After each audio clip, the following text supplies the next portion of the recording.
morning, buenos dias. I hope you are well, staying positive and focused on what you can control. My name is Patricia Mota, serving as President and CEO of HACE, the Hispanic Alliance for Career Enhancement, a national nonprofit organization whose mission since 1982 is to positively impact workplaces by cultivating the pipeline of Latinx talent, providing our community the insight, access, and support to be successful in their careers. Welcome to Cafecito. Please drop us a line in the comment section in terms of where you're tuning in from, and some of the questions that we're going to engage with today. Good morning, Yanira. We have some colleagues out joining us today as well. Two key things to note for HACE coming up is that next week we are creating additional awareness regarding the Latina pay gap. There's a couple of things coming up on December 8th, but specifically also a recruitment series that's focused on Latinas and addressing Latina pay gap awareness. Our partners with that include the U.S. Coast Guard, Geico, Allstate, and Wells Fargo. And lastly, yesterday was Giving Tuesday, but we're still part of our end of year fundraising campaign where we are seeking to fundraise $100,000 for our Dr. Vinny Caraballo Scholarship Fund.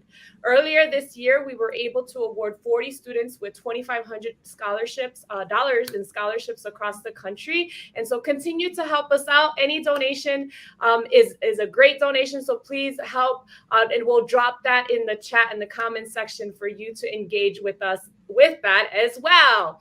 And so our special guest here joining us this morning is Jon Baez, who is the Director of Executive Communications at Salesforce. Welcome, Jon. Good morning. Hey, good morning. So happy to be here. We're happy to have you. And this is Cafecito con HACE. So many of our Cafecito con HACE folks that are joining us, they know the drill. Our first question to everyone, especially you, is how do you like your cafecito prepared or your morning beverage of choice? Yeah, this is a wonderful question. My answer is actually slightly kind of nuanced because it depends. So if it's a really good, like Cuban or Dominican or even Jamaican coffee, then I take it like black with just a little bit of sugar. Like I don't need much to it. Now, if it's like Starbucks, right? Like then give me the works, like jazz it up, like dump everything you got back in the kitchen into my cup. I'm a big cold brew guy from Starbucks. So like load it up with the cold foam and the caramel syrup and all of that good stuff. But if it's like a really good coffee from the Caribbean, I don't have to do anything to it. I hear you. I am on the same boat with you. I think, the Starbucks are only for the specialty ones. And then I'll get my traditional regular coffee that can have that flavor you can actually taste, right? Absolutely. Amazing. And so one of the things that I love about Cafecito is that we get to meet guests and folks from all over that get to come here and share their backgrounds. And so tell us about your cultural, your professional background, how you got to being in your current role at Salesforce today. Yeah, so I'll definitely start with sharing. I'm very proud to be Afro-Latino. My mother is African-American. My father, he's Cuban and Puerto Rican. I'll also like to add in that I grew up in North Carolina.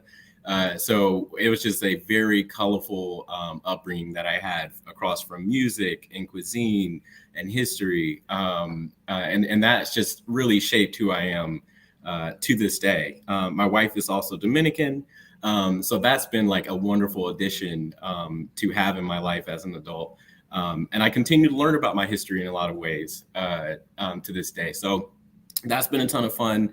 The other thing I will add about the cuisine part of like those identities plus North Carolina, like pulled pork, everything was like my life growing up. So like pernil, pulled pork sandwiches, like that was just like my life for as long as I can remember. On the career side, so I'm a communications guy. I've been a communications guy from day one.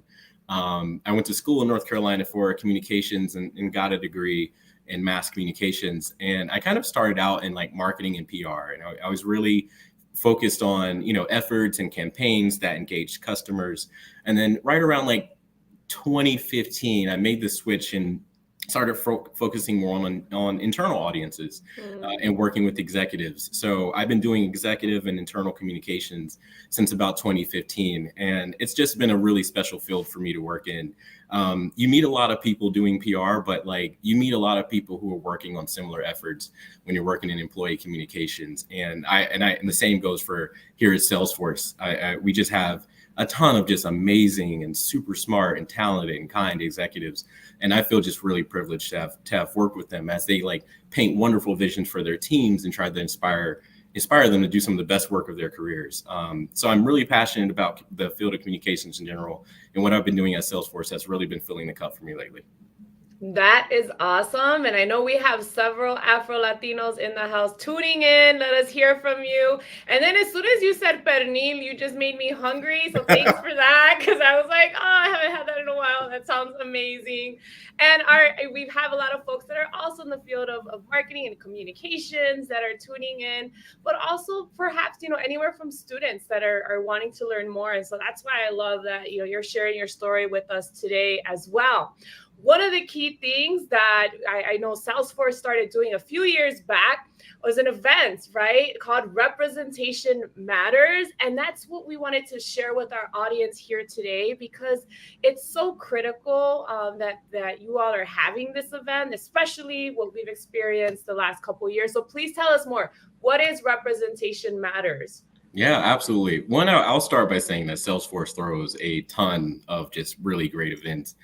Representation Matters for me is one of my personal favorites. So Representation Matters is Salesforce's, this is our 5th annual Racial Equality Summit. It's being held on December 8th, and you can check it out. It'll be streamed live from 1:30 to 4:30 p.m. Pacific time that day. And this year is a half-day event, a programming that celebrates and elevates Black, Indigenous, Latinx, and LGBTQ plus communities. And I will say you can definitely expect to hear some amazing speakers and perspectives. This isn't a spoiler by any means, because if you go to the page for Representation Matters on it, it's on this. So I'm not ruining anything by sharing it, but the celebrity guest speaker is Tabitha Brown. And I'm personally a huge fan of Tabitha. So I can't wait to check out that conversation with her this year. That's amazing. And so it's accessible to everyone. Anybody can join on. Can you tell us more how folks can participate and learn more about the event?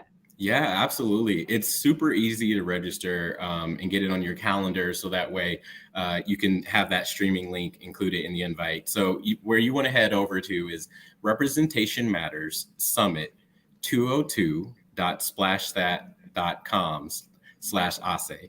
I know that's a long URL, so I will drop it in the comments too in the section. Perfect. Yeah, but if you go to that URL, it'll take you to the page. There's a wonderful video. It talks about Tabitha, has a ton of information about the event, and then you can register, put your information in, and then you'll receive an invite for your calendar. So on December 8th, you can just click the invite, and it'll take you straight to the streaming. So I'm personally looking forward to checking it out. That's amazing. So you all see the link there in the comment section. We'll make sure to, if you have any questions, we'll have time to engage with Jon here and any questions that you may have. But one thing I do want to ask you before we open it up to questions, considering that I know we have a lot of folks that are either newer in their career or getting started or kind of looking for that transition, any advice that you will have as it pertains to like seeking that next career opportunity? Yeah, absolutely. I've had this I continue to have learnings on this type of question for myself as I continue to evolve in my career. But one of the things I learned right away was to be really open-minded to what you do and where you do it. So I'll give my geographical story a little bit. I was born and raised in North Carolina, Army brat, Fort Bragg. And I spent my entire life, I didn't bounce around at all. I started working in communications, and I mean, it took me everywhere. I worked in Seattle and San Antonio, Falls Church, Virginia, and I've worked with some really good companies that have really pushed and challenged me to continue growing in the field. And I will, for example, when I first started out, I had no idea that internal and executive communications was like a field of communications. Like it seemed really niche to think like you would, have a communications person dedicated just to the employees. And so like that was something I didn't even learn that until I entered a corporate environment, that was a thing. And now it's one of my favorite things to do. So I would say like, challenge yourself, be open-minded to the opportunities, and then try to do the best you can to learn from people who are doing things that are like very vastly different from what you're doing. It's easy to kind of like lock yourself into a certain, aspect of the field of communications. But you'll work closely with marketing people and PR people, and just it's nothing wrong with sitting them down and say, hey, I just want to learn more about what you do, and you may be fascinated to learn that what they do actually is a huge passion of yours. So just find ways to connect the dots. Wonderful advice. Challenging yourself, being open to opportunities, exploring, new roles. I think something that we've been hearing quite a bit, a lot of lately, is that your career trajectory is not necessarily linear, right? It's like sometimes we have a specific mindset or path or direction that we think that we're supposed to go on. But if we are open ourselves up to being able to take the sideways, maybe go to a different direction, I think it opens up amazing opportunities. I think our first question regarding the Representation Matters event is, what would you say has been, from the times that you've experienced, the most memorable for you so far? For me, it's definitely about some of the perspectives that I've heard over the years. I've learned a lot from like the Hispanic community, the Latino community, and the Latinx community. But I've learned a ton from, communities in which I share none of those attributes. And that continues to be the story. So an event like Representation Matters is an opportunity to hear from the Indigenous community, the LGBTQ plus community. Those are moments of huge growth for me, because they're always enlightening and very eye-opening, because they're having experiences and they have perspectives that I may not just like encounter in my day-to-day. And I think like every time I've been able to tune in, it makes me a little bit stronger of an ally. And that's huge for me, because overall it makes me a better friend. It makes me a better family member, a better coworker. And it starts by tuning in and hearing from people that probably don't have the same walk of life as you. Yeah. And I think that's so critical, right? Is that our future is increasingly becoming more diverse, increasingly intersectional, right? You talked about your background, right? We were part of different communities, and I think it's so critical, and it's an imperative, right, that we are part of our own pathways and understanding is making sure that we're attending these types of events, we're reading, we're learning, and creating those spaces so that it opens our awareness and it helps us all be more inclusive, right? Because at the end of the day, all of us come in our spaces, our environment, with some sort of bias, right? And bias is created by our own personal experiences. So the more that we open the world of understanding and learning, I think the better for all of us. And so I know we had your colleague Mia drop in the chat the link to sign up. And thank you, Mia. And I know Bobby, one of our colleagues, is talking about the importance of being opening to listening stories and experience makes you a more empathetic person. That is so true and so critical and such a trait. I think when you look at the professional skill sets that are needed, the top 10 as listed by the World Economic Forum this year, empathy is there, right? And so that's critical for all leaders. And so as we wrap up here, Jon, with and all of you, make sure you sign up for Representation Matters. What can you tell us is your most hopeful for or positive story that gives you hope? Yeah, there's been a ton over this past year, and I've kind of, as we're closing in on 2023, I've been putting some thought into like, what do I have my hopes and kind of dreams set for in the next year? A momentum is what comes to mind. You kind of talked about this at the start of the call. The past few years, there's been a huge dialogue around diversity, inclusion, and equity, and I hope that momentum continues into the new year. I've heard conversations in 2020 and 2021 that were just not conversations that were being had in like 2010. And it blows my mind. I think it's a wonderful thing that there are more people feeling like they have a voice and have a place in society and in communities and in workplaces. So I really hope that continues, because even with a lot of the people I work with, I've learned over this past year that perspective is power. And, the more diverse voices you can have at the table, the more powerful you are, whether it's as a community or as a company. So I have my hopes really set really high that, we'll continue this momentum and continue to push for underrepresented groups as we enter 2023.